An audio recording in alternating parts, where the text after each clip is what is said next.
Now for the top story. None of the view of this. Joining us from Washington, Republican Congressman and presidential candidate Ron Paul. Do you fear Iran intruding on the whole Persian Gulf if the United States, as you asked for in the debate last week, left the region? Do you fear that? Well, I fear that they might want to do that, but I think our policy is leading to that. Everything that we do enhances the Ahmadinejad crowd in Iran. There's a dissenting force in Iran, and everything we do to undermine that government, we have our own CIA over there now trying to undermine that government. In doing that, we bring all their people together, so the ones who want to dissent and oppose him are, they lose their power to do so. So I would say our policy is doing everything conceivable to enhance Iran. Just the whole invasion of Iraq has helped Iran. Well, that may or may not be true. They're the one. It may or may not be true. I mean, evident. it's a debatable issue. I'm not going to say it isn't true, but it's a debatable issue. But look, as we saw in the summer war last year, Iran can arm and finance a force like Hezbollah and cause a lot of trouble. And the United States doesn't have anything to do with that at all. So I think that in our national security situation, we have to assume that Iran is an aggressive nation, that it wants to injure the United States, and is going to use surrogates to do it. Now, if you have an Iran actively seeking nuclear weaponry, as you do, and if you have the ability of that country to hand it off to a Hezbollah or an Al-Qaeda or anybody else, you withdraw from the region, you give them carte blanche to do what they want. Do you not, Congressman? See, I think you're concerned about the wrong country right now, because more than half of the Al-Qaeda that are committing suicide in Iraq right now are Saudis, and nobody even talks about look, that. I'm concerned about all the things, but when they're seeking a nuclear weapon, when a country's seeking a nuclear weapon that's a danger to the USA, a stated danger, and you want to withdraw from the theater, that gives them carte blanche to do what they want, does it not? Well, first off, you have Pakistan, and they're not exactly the most pro-Western but I'm talking about country. Iran, Congressman. I'm not talking about Pakistan at this point. Why don't you ever let me, answer because you're not directly answering the question, sir. Because no, I do not fear them as you do, as many do, because they want another war. They want to spread this war. This has been the plan by the neoconservatives to have this major overall, this revamping of the whole Middle East, precisely the reason the Al-Qaeda is growing. The Al-Qaeda is growing because of our policy. Our national security is threatened because of our policy, and it makes it much worse. So I see the Iranians as acting logically and defensively. We've been fighting the Iranians since 1953.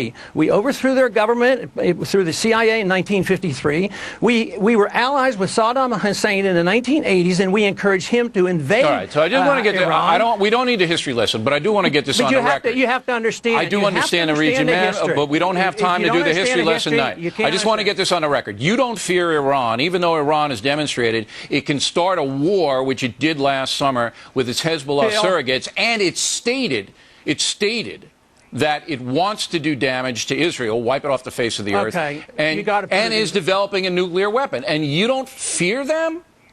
Yes, I worry about it. I'm concerned about it. But what I'm saying is the very policy that you advocate is encouraging that. What I'm saying, Bill, is this. They put it in perspective. They don't have a weapon. They're not likely to get one in 10 years, according to our CIA. That's not true. That's not true. I mean, everybody says it's 5 years or less, and without us in the theater, it's going to happen a lot quicker. How come we got through the Cold War when the Soviets had 40,000 of them? Because it was mutual destruction. It was mutual destruction. Now you can hand off any weaponry or any kind of thing to surrogates who will do your killing for you. If you don't think Iran is sponsoring terrorism, you're living in a land of Oz, Congressman. Well, so Saudi Arabia. What are you going to do with Saudi? What are you going to do with Pakistan? It's not a government policy of Saudi Arabia. It's just their failure to do any effective policing. It's policy in Iran to wipe out Israel, to attack USA. It's our policy of preemptive, deliberate invasions of foreign countries and occupying these countries that has jeopardized our safety. This blowback principle is what caused 9/11, and we have to come to realize that if you keep living in this dreamland of saying that they attack us because we're free and prosperous, believe me, we're never going to get up with a successful foreign policy. Well, if you think that if we withdraw off the Gulf, if we get our people out of there, there's not going to be any more terrorism, then you're living in the dreamland. You didn't even want to go into Afghanistan punish those people, did you?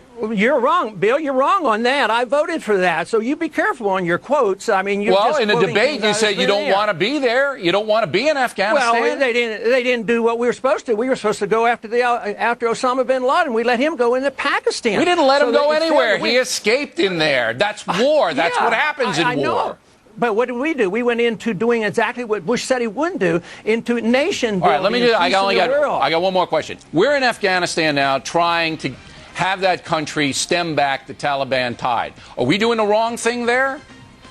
Right now, we're doing the wrong thing because we didn't do what he was authorized to do. The president ignored going after bin Laden, and we don't need to be in nation building. We need to defend this country and defend our national security, and our national security interests are not served by the policy that we're following in the Middle East. It's undermining our national security. Congressman, we got it. We'll have to come to realize it. We got it, and we appreciate the lively debate. Thanks for appearing tonight.